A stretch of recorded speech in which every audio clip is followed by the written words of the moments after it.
Minutos, Noticiário Nacional. A Procuradoria-Geral da República pode apresentar ainda nesta semana a denúncia contra Bolsonaro por tentativa de golpe. O procurador-geral Paulo Gonet já sinalizou a interlocutores que o documento está pronto e passou pelos últimos detalhes na semana passada. Por isso, a expectativa é de que o procurador apresente então a denúncia contra Bolsonaro nos próximos dias.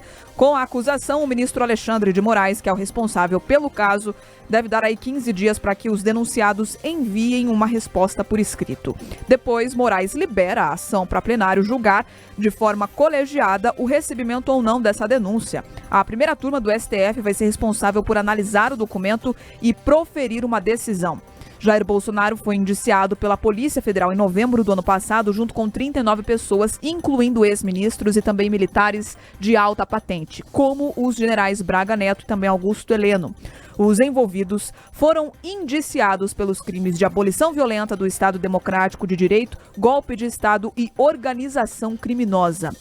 Carlos Cobalt, foi de fato ali localizada alguma prova robusta contra Bolsonaro para que essas denúncias cheguem até a corte? E de que forma já existe uma expectativa que elas devem ser analisadas no STF?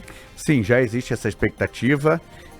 A primeira denúncia deve vir aí, como está todo mundo comentando em Brasília, ainda nessa semana, falam em quarta, talvez quinta-feira, e os alvos aí principais vão ser o ex-presidente Jair Bolsonaro e o ministro Walter Braga Neto. Vamos lembrar que o Braga Neto está preso, né? Foi preso antes de dezembro e segue preso. A defesa tentou relaxar essa prisão, mas ele segue detido.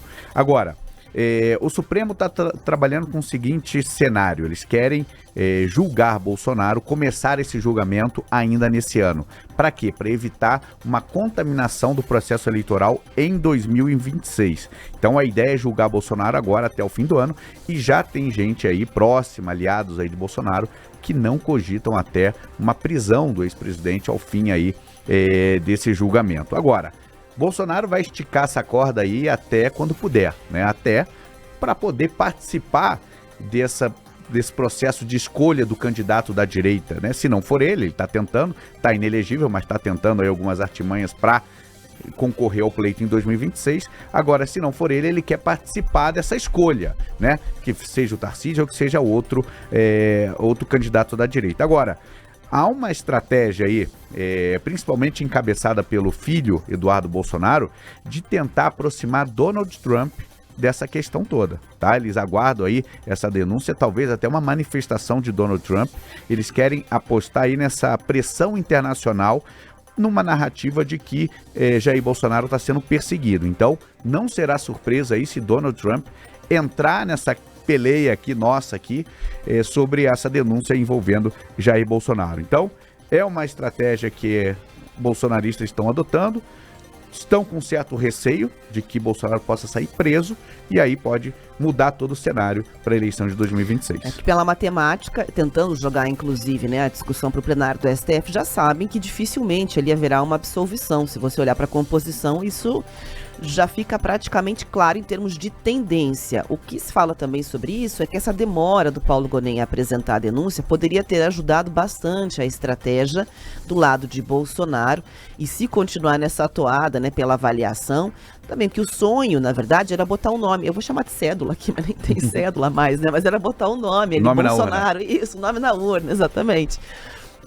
Para a corrida eleitoral, o que vai ficando cada vez mais distante, né? E esse era o desejo, para ter aquela história da substituição, caso necessário, lá em cima, mas o nome, a marca, ter aparecido ali para o eleitorado. Agora a gente vai acompanhar como vai se desdobrar essa situação toda, e é uma corrida contra o relógio que se apresenta nesse momento. E só mais um detalhe: o Jair Bolsonaro está convocando aí nas redes sociais, em grupo de WhatsApp, de Telegram, uma grande manifestação aí no dia 16 de março em todo o país, né? E isso, sem dúvida, é uma tentativa aí. Ele vai tentar demonstrar, principalmente o Supremo Tribunal Federal, que ele tem o apoio popular. É então uma manifestação aí com bandeiras de liberdade de expressão, fora Lula, anistia já, mas é sim um recado, principalmente do Supremo Tribunal Federal, que Bolsonaro quer levar o seguinte: olha, ministros, o povo está comigo.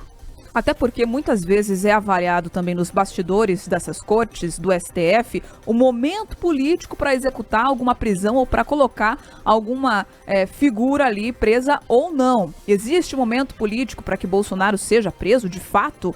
E eu reforço aquela pergunta, Carlos Kobach, porque a nossa audiência aqui está em cima desse tema. Se existe uma perseguição clara ou não contra Bolsonaro, se tem fato ou se tem suposições. De forma clara, existem provas objetivas que coloquem Bolsonaro numa cena de tentativa de golpe ou aqueles supostos indícios de que ele estava sabendo ou de que pensou sobre o assunto? Quais são as clarezas que a Polícia Federal apresentou nesse inquérito? Basicamente é o depoimento ali do Mauro Cid, que era o ajudante de ordens ali do Jair Bolsonaro. Ele narrou muita coisa, falou muita coisa, mas essa delação ela tem que vir acompanhada de provas, né? Então há aquela discussão, olha, atos preparatórios, não é crime ainda. Então há muita coisa ainda a se ver nesse processo, porque ela foi basicamente baseada numa delação de Mauro Cid, de que Bolsonaro sabia disso, Bolsonaro participou disso, sabia daquilo, e o Bolsonaro disse que não tentou sim se manter no poder, o próprio Bolsonaro fala isso, mas nunca saindo ali como ele mesmo fala, das 4 linhas ali de dentro do jogo, dentro da questão legal. O Léo Matsuruma está comentando aqui, as provas do STF são tão robustas que os advogados de defesa sequer têm acesso ao processo. Mas saiu já a nota aqui do próprio Alexandre de Moraes, dizendo que a defesa do Bolsonaro tem total acesso aí a esse inquérito, portanto, teria total acesso a essas provas. Vamos ver se esse vai ser um jogo ali para adiar ou não qualquer tipo de avaliação em cima dessa denúncia quando for apresentada junto ao STF. Agora, 7h30 da manhã. Repita. 7 horas com 30 minutos.